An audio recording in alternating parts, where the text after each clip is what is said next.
Hello everyone, BigDosses here and welcome to another video. In this video we are gonna watch a Sanguine Depths plus 18 I did earlier as a Beast Mastery Hunter.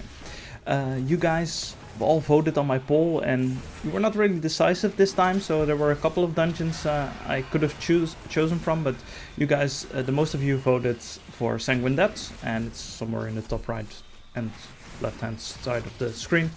And so we're doing a Sanguine Depths. In this run I'm playing as Night Fae and we are playing with the Spirit of the Elder, Antlers.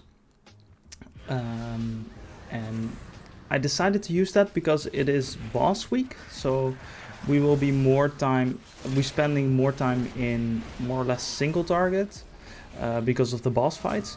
On the other hand, I'm not quite sure if the legendary is really fit for Mist of Theron, not Mist of Theron side, sorry about that, for Sanguine Depths, because Sanguine Depths has pretty big pulls, and so yeah, I'm not really sure if it is the best legendary choice for this run, but we're still running with it and seeing how it goes. Guys, if you like this content, then consider leaving a like and or subscribing to my channel. If you have any feedback, please put them in the comment section below, because I really could use all the feedback to improve my channel, so yeah, that helps out. Well, first pulls, pretty standard. We have, for our affixes, we have Volcanic and we have Bursting. Bursting we should like keep track of, so we don't have too many bursting stacks, so it becomes unhealable. For the healer, that's not really something that we're paying attention to in this group, because it is a very smooth run and the healer is on point with everything, so it's never really an issue. Well, on Executioner for Ruth, always make sure that you stack up on the Wave of Terror. Sorry about that. And when Carnage comes in, just make sure that you have enough room that you can feign death if he charges you mid-charge, so you won't get any damage. Well, here we are holding our cooldowns because he is almost dead and it's not really useful to use them. I could have used Bestial Wrath. I'm holding on to that as well because I want to use that in the next pack. I'm not sure if it is a great idea. I'm running with Dagger of Necrotic Wounding, of course, because it is very good in single target, and because we are spending more time in single target, that's why we're gonna use it. I decided to throw down everything here. Looking back at this, it looked kind of like the tank was actually still planning on moving ahead and combining this pack with the next pack. But he didn't get the chance to do that because, or he could have done that, but he's quite a good tank and he saw that my damaging abilities were down, so he decided to stand still. I don't know if that was his like intentional plan. I'm happy he did though. On these Gelatinous Sticks, always try and make sure that you interrupt them and kick their cost. Because the longer the Engorge cost lasts, the more damage ramps up, and then when they die they explode. As you can see, this one has like a debuff, and when he dies he explodes for more damage. So you always want to make sure that you kick that with your interrupt, of course, or your stun, or even your freezing trap. So make sure that you do that. Besides that, always try and use your barb shots on different targets, because you want to get the bleed on as many targets as you can, so you will gain the most damage out of that as well. So cooldown wise, I'm pretty happy with this first like route, because the pack that we did where I used all my cooldowns, now we're getting to the boss fight and then I almost have them back. Otherwise I would have used them in the previous pack, and that would not have been that great. I instantly Hunter's Mark this guy because he does quite some AoE damage, and I want to reduce that damage just by a little bit. And that's why. So like as you can see, my orb is needs still to come in, and this is perfect because our healer has all the time in the world to top us back up. before. Always try and move in so you can help like soak the damage. What I could have been doing as well is using my Feign Death, because I have a conduit of course, which reduces the damage as well. So I should be using Feign Death here to even reduce the damage just that little bit more.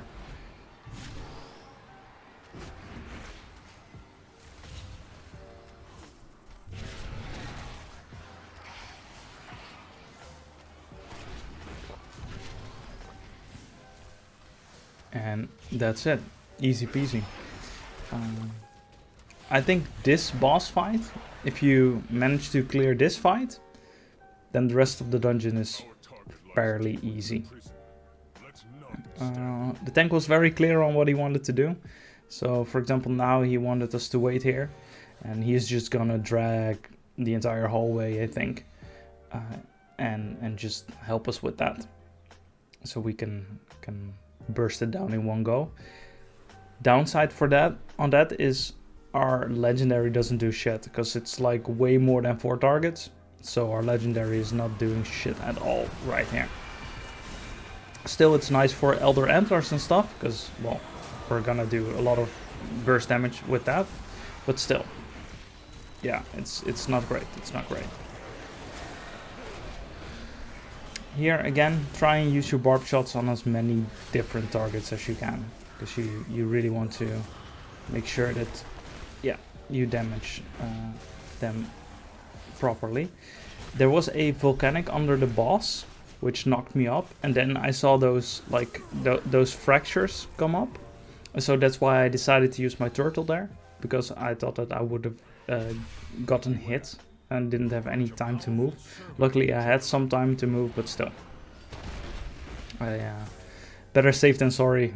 Of course, it's not so bad dying there, because you can release and then instantly are back into the fight, but you don't really want to die and add time to the key for no real reason.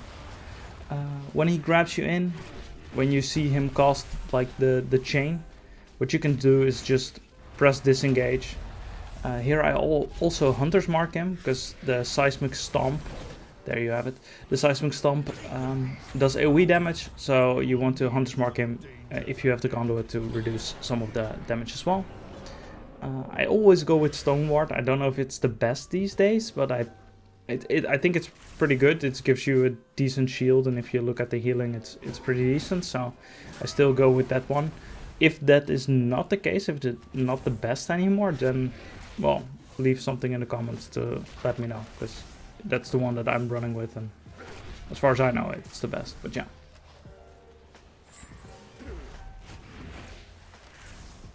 Here, try and kick as many of the curses as you can. That's the cost to look out for, because the healer can only dispel, I think, 1. If they both get them off, then someone gets the curse. It's not that bad this week. Here the tank again wanted us to line of sight, LOS, line of sight. So we just group up, and now he's gonna drag back those mobs from back there. I don't know why, but I think he has someone in the group. I think he is pre-made with the healer, and I think the healer is also dragging like mobs from the other room as well, but I'm not sure what the plan is here. Oh yeah, that's what he wanted, to combine them with those, so we can have our urn here get more damage, of course.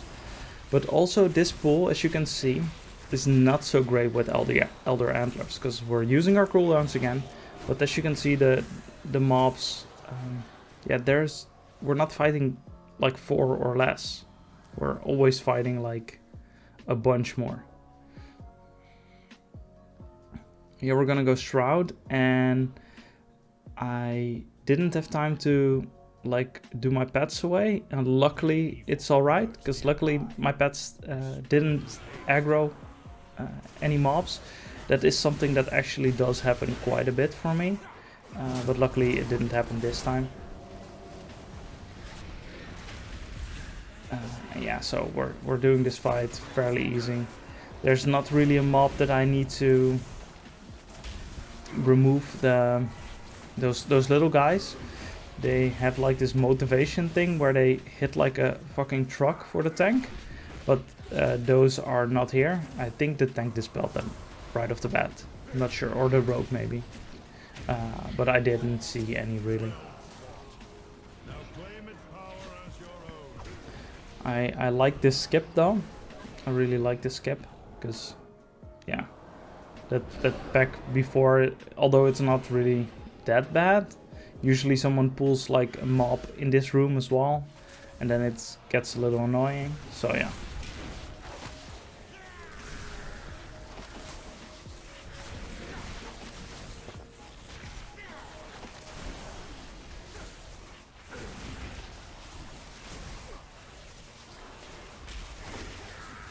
Always try and kick the barbed shackle, because that way the barbed shackle prevents you from moving, and I think it even gives you like ticking damage, but I'm not sure. But it like prevents you from moving, which is kind of annoying, because if you can't move, then you get hit by this like AoE on the ground, that big swirly circle. So yeah. Here I'm holding my cooldowns, because I'm not sure what the plan is. We're not really doing anything, except for this one chamber sentinel. And seeing how this tank does things so far, and I am, this is a bug of course, but I thought that there would come more mobs, and luckily there are. So yeah. What I try to do is move out of my field of blossoms when I need to because of AoE mechanics, but if it's possible, always instantly move back to your field of blossoms. If you are running, I want to say, I don't know how she's called, the one with the pot tender at least. Just make sure that you move back into your field of blossoms, because it's like 15% haste or so, and it's amazing. If you can, always try and kick the explosive cast thingy from one of those mobs, because that is something that actually hurts a lot if it's not dispelled. And I'm not sure if every tank can actually, or not every healer can actually dispel it as well. And now our tank decided to pull the entire hallway. I found this a bit tricky, and I don't come up so great with it as well. Now I have aggro, and so I go and I do a misdirect on the tank so I can give him some aggro. And here you can see I am rooted, and I should have pressed my turtle there. I was too late. Yeah, that's all. Luckily we have pot tender, and so we didn't instantly wipe. We could have gotten a battle rest then, so it would have been fine. We should not have released, because otherwise we should have, or we would have needed a potion to skip the bridge, of course. So yeah, don't instantly release. And here I decide, and this I think was not one of my best ideas, I decide to use my wild spirits. But we pulled everything in the hallway, so next up is the boss. And that is where, of course, our legendary shines. And here as well, I'm using Bestial Wrath. This was poor usage of my cooldowns. It's nice cleaning up the pack a little, and it's nice for like overall number padding, but it was not a good choice. Because I've held on to my cooldowns. I could have used them right now with Bloodlust as well, and I would have had Bestial Wrath, because now I'm using part of the Bloodlust, and I'm doing that without Bestial Wrath as well. So yeah, that was just simply not good, and I should have done better. So yeah. Here we get Castigate again. I already have Hunter's Mark on him, and on the previous Castigate I decided to use Feign Death to reduce some of the damage, and on this one I decided to use Survival of the Fittest to reduce some of the damage as well. And here we get it again, so I use Feign Death, and I turtle, because as you can see I'm dying pretty hard to that ability. And now I have nothing in the tank for if there is another castigate and it's on me again, then it's gonna be a problem. There, a nice 42k crit on our IQD. I decided to use it on that one because I really wanted this boss to go down, because I don't know how many castigates are coming and I can't handle any more of them. So yeah. And now we're good, and we're going on to the next part of the dungeon. I know at the start of the dungeon, or not the start, at the start of the expansion, that was one of the hardest bosses in the entire expansion. Now I think it's fairly easy,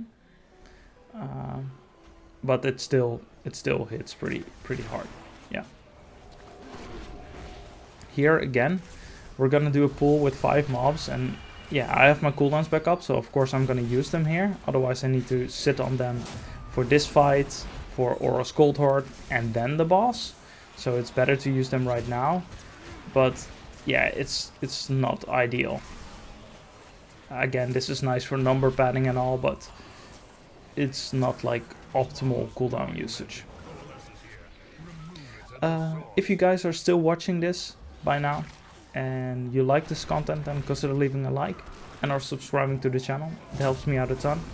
And if you have any feedback for me on how I can improve my channel, if I can do anything better, then please let me know. And if there are things that you really like, then well, it's always nice to hear. So I know what I can keep on doing. Just easily dodge the Frostlands. Again, I have Hunter's Mark on him as well.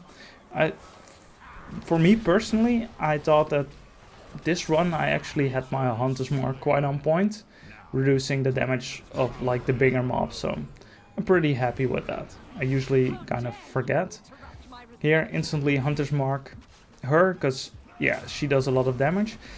And so I Hunter's Mark, and as you can see in the cooldowns, like under my bar, I don't have Survival of the Fittest and I don't have Turtle. So I find it really important to get, like, I wanted to get 4 orbs, and it was a bit awkward because I wasn't able to. So here I'm gonna use Feign Death, and I have Hunter's Mark to get through this like damage phase. And I'm holding on to my heal because most of the damage was done, so the healer still had me. So now I know for the next one, next orb phase, I have Survival of the Fittest to survive. And probably again Feign Death. So I'm gonna look, I find at least 3 orbs. 3 orbs is what you need to survive, and I pop Survival of the Fittest to make this bearable as well. I was holding on to my cooldowns there because I wanted to do the orb phase first and then press my cooldowns, because if I had pressed my cooldowns and then the orb phase came, I had to walk around. I was less able to deal proper damage, you know. So now I'm aware for this orb phase I got what do I got here? All right, I got not enough orbs really. I use Feign Death, and I still have my Exhilaration heal as well for this one, and so I use that and keep myself able to live through this phase. Now for the next one I can use Turtle, and I think I type it here as well. And why do I do that? I will let the people know, because it is a bug, that this will give them an opportunity to grab more orbs. I'm not gonna run for the orbs, I'm just standing here. This will give them like the ability to take 4 or 5 orbs. And there we have it. So as a BM hunter, try and be aware on like these kind of things. Which cooldowns do you have on, and how can you survive like those mechanics and make it easier for your healer to heal you through the entire instance, because of course it's the healer's job to keep you alive, but it's also kind of on you as a player to make sure that you do everything you can to stay alive. And I think that boss is a real good example on what you can do as a player to heal up. Here I thought we were skipping, and so I dismissed my pets for my stealth potion, but luckily we have a rogue, and I just keep on forgetting that if you have a rogue in the party that you just get shroud and everything is nice and dandy. Again here, nice, all those cooldowns and stuff,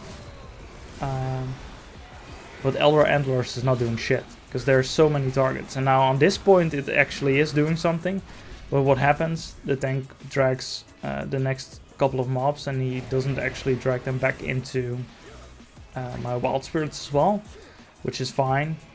I cried a little, but it's fine. But yeah, Elder Antlers is not doing anything there. So for this dungeon, I would say don't run with Elder Antlers if you're Night Fae. Unless, no, just don't run with Elder Antlers. There are a lot of different dungeons where you should, where the pools are smaller. For example, Theater of Pain or Mist of Aside. Always run those dungeons, even on mob week. I think run those dungeons with Elder Antlers if you're Night Fae, but not this dungeon. No, I personally really do not like it.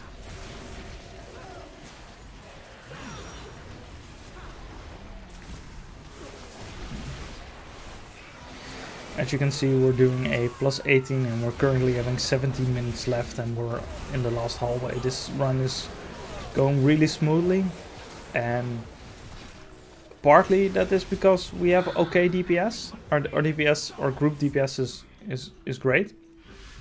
But I think what's very important is if you have a tank which knows how to handle pools properly.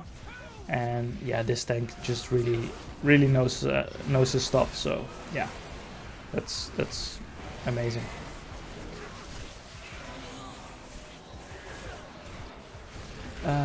Here what you see most of the time is just pull on the next ones, because you have opened the urn if you have a vent there, and so you have this damage buff, and so you want to use that damage buff and drag that onto like this next pack. But again here, as you can see, it's all nice, but we don't we're using our wild spirits and there's more than 4 mobs in. So yeah, we ran this dungeon with like half the dungeon not using any legendary. I used my turtle back there, and why is that? Because there's this mechanic that the tank throws down that shield, right? You guys all know, and General Call does this explosive thing. But if you get knocked up by a volcano, which happened to me, you will actually be out of the shield, and so you get hit in the face and, well, you die. So when I saw that I was being knocked up, I just instantly used Turtle to not die to General Call's move. Luckily I fell back down on time to be in the shield again, but still, better safe than sorry. There we go. Always misdirect your tank if you can. Just make it a little easier for him. Although this tank clearly doesn't have any threat issues, but it's okay, it's okay.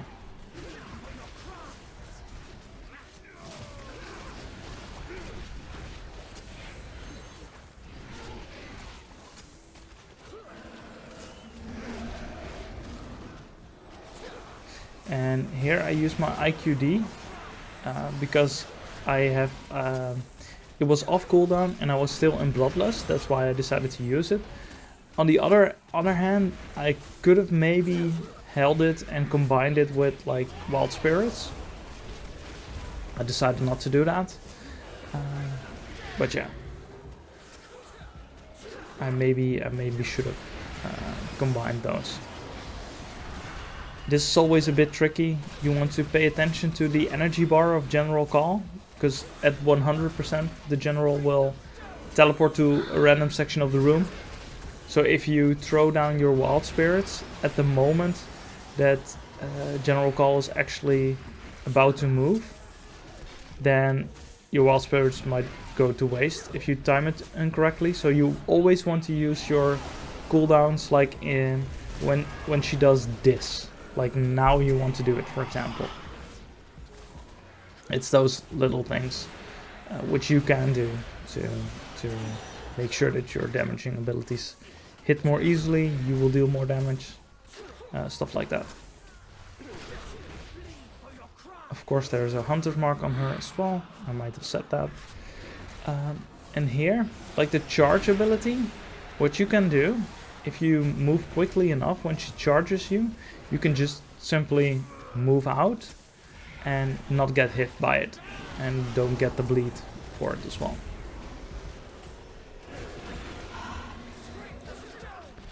So here she's gonna charge me. In this instance I actually use my aspect of the cheetah. You don't really need that to move out of it, but as you can see I don't have any bleed, so that's pretty nice and easy. And that was the run, guys. I hope you enjoyed it. If you enjoyed it, then consider leaving a like and or subscribing to the channel, and please send me any feedback you have and put it in the comment sections below. That would be greatly appreciated. Well, looking down at the damage, 10.5k overall, that is pretty okay. And as you can see, we have our damage from Wild Spirits, which is the highest, of course. Then basically Barbed Shot, I think those are fairly well in balance. As you can see, necrotic, the necrotic wound dot actually is also fairly high. So yeah, you want to run with that definitely in this week. So guys, thank you so much for watching, and I'll see you guys in the next one. Goodbye.